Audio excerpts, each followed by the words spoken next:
Pour le quatrième exercice, concernant l'application du modèle de Bohr pour un hydrogénoïde, on définir un atome hydrogénoïde, donner l'expression de l'énergie totale du système noyau-électron, calculer en électron-volts et en joules l'énergie des trois premiers niveaux de l'ion lithium de plus, quelle énergie doit absorber un ion et de plus pour que l'électron passe de l'état fondamental au premier niveau excité, quelle est la longueur d'onde de rayonnement capable de provoquer cette transition.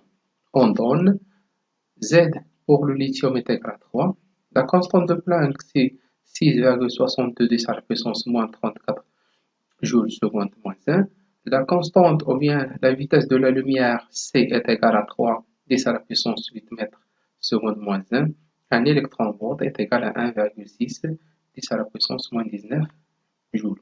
Donc, on définit un hydrogénoïde par un ion monoatomique qui possède un seul électron de charge moins E et un noyau de charge plus Z électrons. Par exemple, on a l'ion de l'hélium, l'ion de lithium et l'ion de beryllium.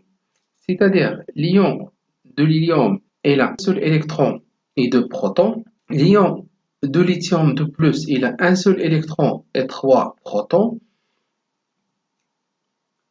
Pour l'expression de rayon Rn et de l'énergie En pour les hydrogénoïdes sont calculés en remplaçant la charge du noyau de l'hydrogène Z est égal à 1 électron par Ze.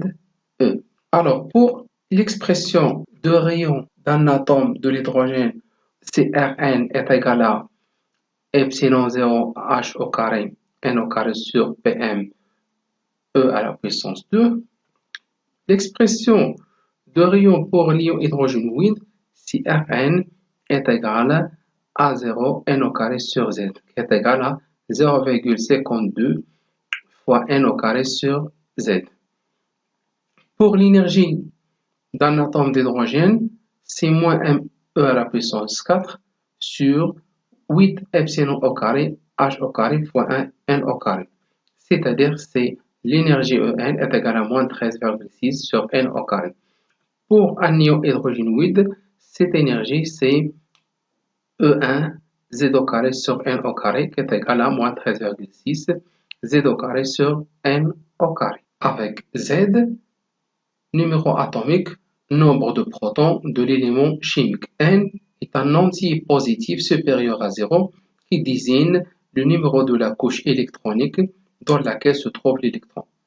Pour la deuxième question, on vous demande de calculer en électron-volts et en joules l'énergie des trois premiers niveaux de l'ion lithium.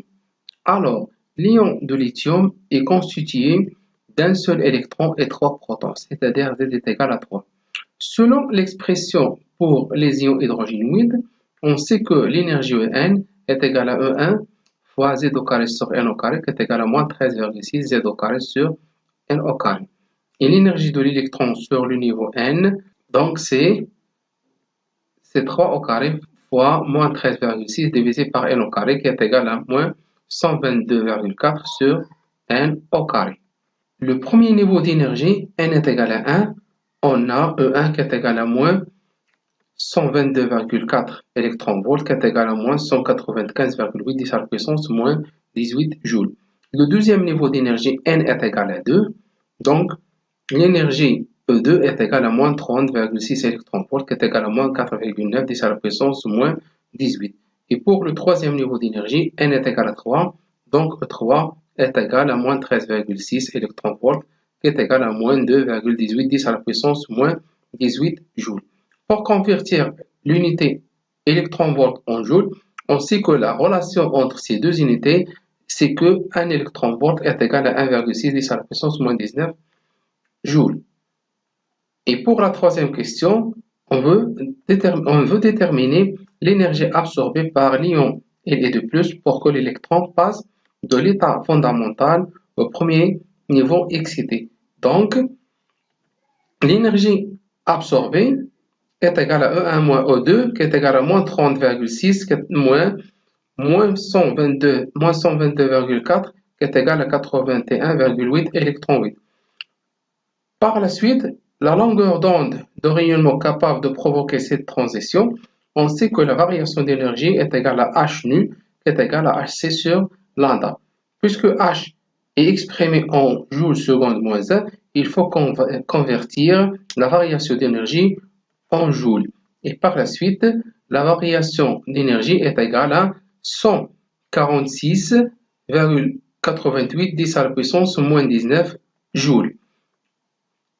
Donc, la longueur d'onde qui provoque la transition de l'état fondamental au premier état excité est égale à AC sur la variation d'énergie. Donc, en remplaçant par les constantes, on aura une valeur de 1,35 10 à la puissance moins 8 mètres.